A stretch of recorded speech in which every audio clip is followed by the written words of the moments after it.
Si Ben Willis ay isang matamlay na art student na ginugugol ang mga araw sa kolehiyo kasama ang girlfriend niyang si Suzy hanggang sa magdesisyon siyang makipaghiwalay sa kanya. Para kay Ben, ang hiwalayang ito ay parang isang mabagal na banggaan ng kotse, lalo na nang magalit ng husto si Suzy matapos marinig ang balita. Hindi nagtagal, nakipag-date si Suzy sa isang mayabang na lalaki na nag-aaral sa kaparehong paaralan. Isang araw, nakita ni Ben si Suzy at ang bago nitong kasintahan habang mag-isa siyang papunta sa mesa na labis niyang ikinadismaya. Mabuti na lamang at dumating ang kaibigan niyang si Sean na agad na nagtanong tungkol sa kanilang hiwalayan. Ipinaliwanag ni Ben na tumaas na ang standard ni Suzy, mapaparty man o boyfriend, at naisip niyang hindi niya ito kayang pasayahin kaya siya nakipaghiwalay. Iminungkahi naman ng kaibigan niya na maghanap si Ben ng isang magandang babae, marahil isang modelo, para pagselosin si Suzy at baka gustuhin nitong bumalik sa kanya. Pinakinggan ni Ben ang payo niya pero hindi niya ito masyadong sineryoso dahil alam niya na hindi rin maganda ang karanasan ng kaibigan sa mga babae. Sa kasunod na araw, dumalo si Ben sa isang art class kung saan kailangan nilang iguhit ang isang hubad na lalaking modelo. Nang magsisimula na siyang gumuhit, napansin niya ang isang magandang babae sa kabilang dulo ng silid at naakit siya rito. Sa halip na sa modelo magtuon ng pansin, sinimulan niyang iguhit ang magandang babae, ang panga, mga labi, at ang kahanga-hangang asul nitong mga mata. Subalit naputol ang magandang sandaling ito nang paalalahanan siya ng guro na hindi magalang ang hindi pagbibigay pansin sa modelong nagpo-pose para sa kanila. Sa mga sumunod na araw, napansin niyang nahihirapan siyang makamove on mula sa hiwalayan nila ni Suzy. Hindi siya makatulog ng maayos at ginugugol ang gabi sa pag-isip tungkol sa kanilang nabigong relasyon. Dumagdag pa sa isipin niya ang mga ingay na ginagawa ng magkasintahan sa kalapit na dorm na lalo lang nagpaparamdam sa kanya ng pag-isa.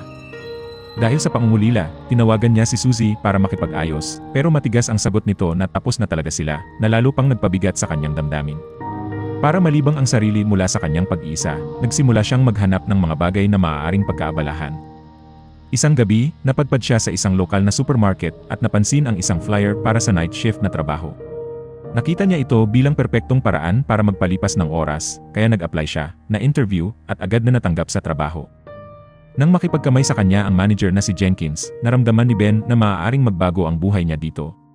Sa unang gabi niya sa trabaho, nakatitig lamang siya ng matagal sa natapong bag ng green peas. Kaya nang dumating si Jenkins ay sinita siya at naibalik sa realidad. Pero muling natuon ang pansin niya sa isang babaeng may inaabot na isang bagay at lumitaw ang kanyang panloob na kasuotan dahil sa ikli ng shorts nito. Bigla namang naisip ni Ben ang kanyang pagmamahal sa pagpipinta ng anyo ng mga babae, naniniwalang may tagong kapangyarihan sa katawan ng mga babae na hindi namamalayan ng karamihan. Muli namang naputol ang kanyang pagmumuni-muni nang batukan siya ni Jenkins at paalalahanang linisin na ang natapong green peas. Habang lumilipas ang araw at unti-unting nasasanay si Ben sa bago niyang trabaho, napansin niya kung paano nagpapalipas ng oras ang mga katrabaho niya sa kani-kanilang paraan. Si Sharon Pinte, ang cashier, ay iniiwasang tingnan ang orasan na para bang ito ang sikreto para makaraos sa kanyang shift.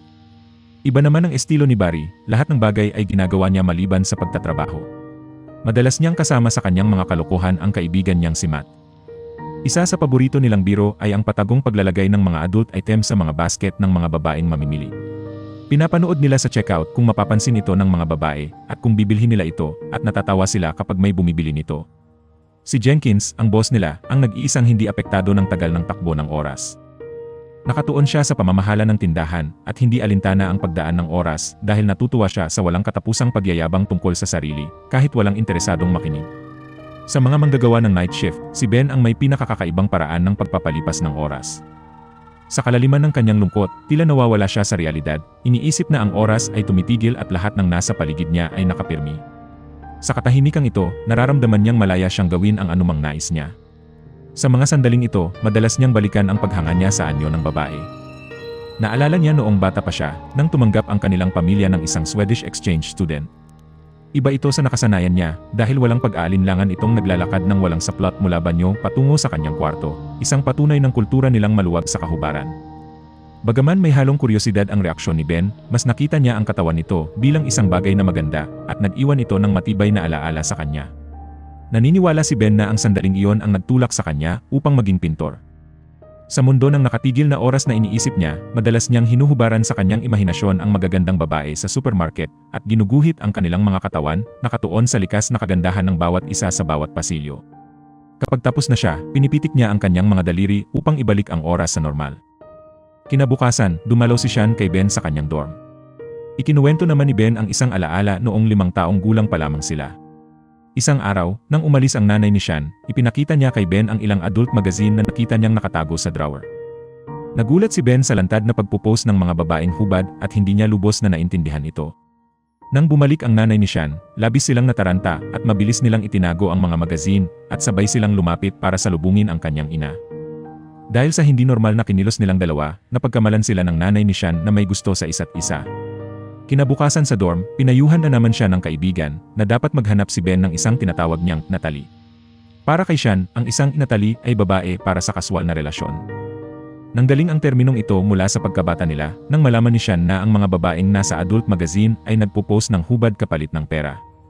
Dahil dito, nagdala si Sean ng pera sa isang batang babae na nagngangalang Natalie at kinumbinsi itong ipakita ang kanyang pribadong bahagi. Kumalat ang balita at hindi nagtagal, naging tanyag si Natalie sa mga batang lalaki sa lugar na pumipila dala ang pera para sa parehong kasunduan. Isang gabi sa trabaho, nakasalubong ni Ben si Sharon sa locker room. Si Sharon, na sweet at mapaglaro, ay kumagat sa sandwich ni Ben. Subalit may dumikit na piraso ng pickle sa pisngi ni Sharon at awkward na sinubukan ni Ben na ipaalam ito pero hindi niya ito matanggal. Sa huli, marahang pinahid ni Ben ang pagkain mula sa pisngi niya, binigyan naman siya ni Sharon ng matamis na ngiti sa kaumalis. Nais ni Ben na huminto ang sandaling iyon at manatili roon ng isang linggo, pero ang kaya lamang niyang gawin ay pabagalin ito sa kanyang isipan.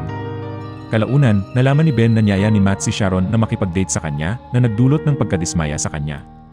Napaisip siya sa kahulugan ng salitang crush na maaaring magpahayag ng parehong matamis na atraksyon at sakit ng pagkabigo. Bigla niya tuloy na alala ang mga naging crush niya, lalo na ang isa sa kanila na nagngangalang Tanya Green.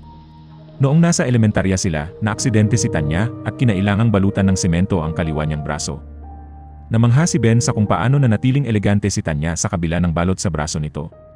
Nang alisin ito, tinukso siya ng mga kaklase nila dahil kumapal ang balahibo sa kanyang braso. Nakita naman siya ni Ben na umiiyak, kaya't nilapitan siya at pinakalma na nagpasaya sa kanya. Simula noon, pumayag si Tanya na maging kasintahan ni Ben. Isang hapon, handa na sana si Tanya na ibigay ang unang halik kay Ben, pero nagpasya si Ben na ipagpaliban muna ito. Labis naman niya itong pinagsisihan dahil kinabukasan, lumipat na si Tanya at ang kanyang pamilya sa Amerika. Sa trabaho, tinipon ni Jenkins ang mga empleyado para sa isang weekend football game. Matapos ang nakakahiya nilang pagkatalo sa score na 26-0, sinubukang ipasa ni Matt ang bola kay Jenkins, pero tumama ito ng diretsyo sa mukha ni Jenkins, dahilan para magdugo ang kanyang ilong. Agad siyang dinala ni Matt sa ospital at umuwi na ang iba pa at naiwang magkasama sina Ben at Sharon. Nagpasya silang dalawa na dumaan sa isang malapit na restaurant kung saan mas nakilala nila ang isa't isa. Sa kanilang pag-uusap, nalaman ni Ben na hindi nakipagkita si Sharon kay Matt. Ikinuwento ni Sharon ang mga pangarap niya sa buhay at ibinahagi rin ni Ben ang sa kanya. Sinabi ni Sharon na matagal na niyang gustong makakilala ng isang pintor dahil iniisip niyang nakikita ng mga pintor ang kagandahan sa mga bagay na hindi napapansin ng iba na para sa kanya ay napakaromantiko. Nang gabing iyon, naging mas malapit sina Ben at Sharon. Inihatid ni Ben si Sharon pauwi pero awkward niyang sinira ang kanilang unang halik sa pamamagitan ng paghalik lamang sa pisngi nito. Kinabukasan, inihayag ni Jenkins na magdaraos siya ng birthday party at inanyayahan ang lahat.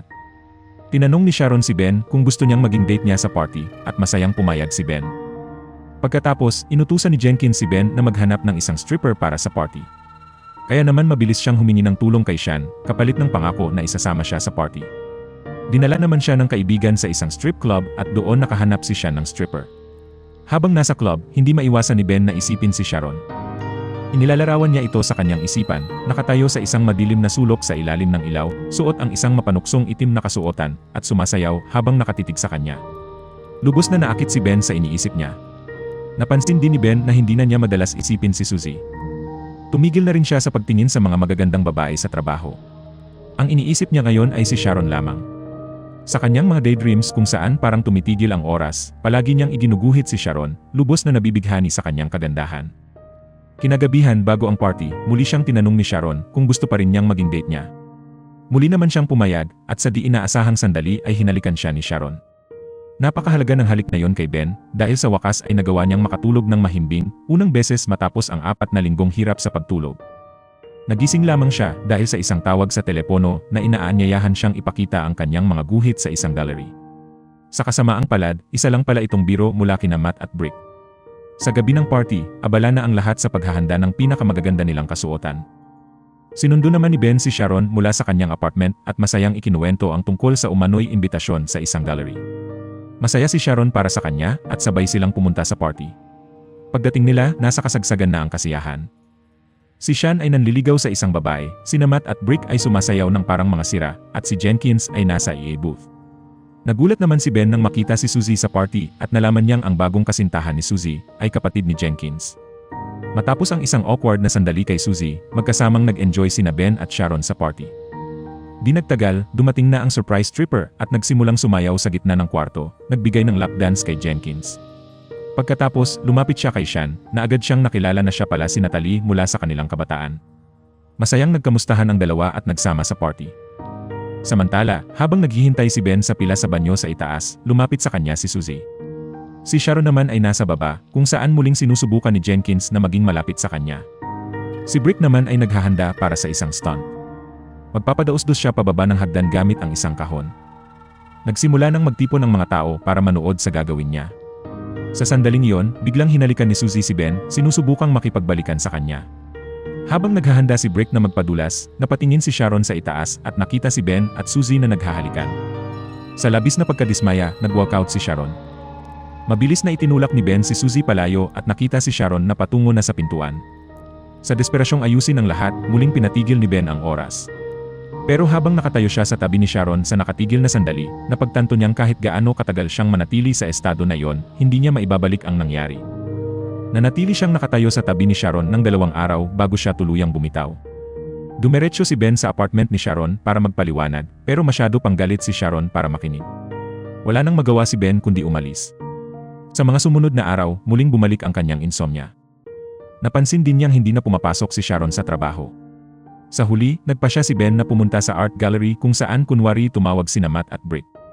Pagdating niya, itinanggi ng may-ari na may nakatakdang appointment kay Ben at napagtanto niyang isa na naman itong biro. Ngunit nang paalis na siya, napansin ng may-ari ang mga sketch niya kay Sharon. Napukaw nito ang kanyang interes at masusing tiningnan ang mga ito.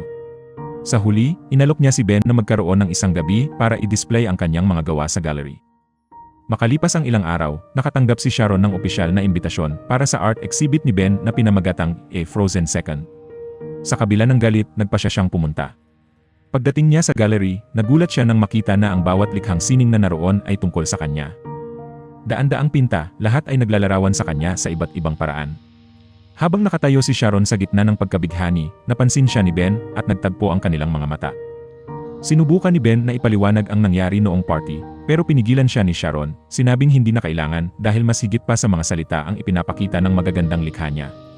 Dahil sa tuwa, hinalikan siya ni Ben at tumigil ang oras, pero sa pagkakataong ito, pareho silang nakakagalaw sa nakapirming mundo. Isinama ni Ben si Sharon palabas, sa gitna ng niebe, kung saan libu-libong snowflakes ang nakabitin sa ere. Muli silang naghalikan sa walang hanggang sandaling iyon. Naisip ni Ben na ang pag-ibig ay palaging nariyan kung handa kang makita ito, at minsan, kailangan mong huminto at namnamin ang bawat sandali.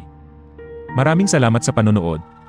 Huwag kalimutang mag-subscribe kung nais ninyong makakita pa ng ganitong mga video, at i-like ang video para makatulong sa amin.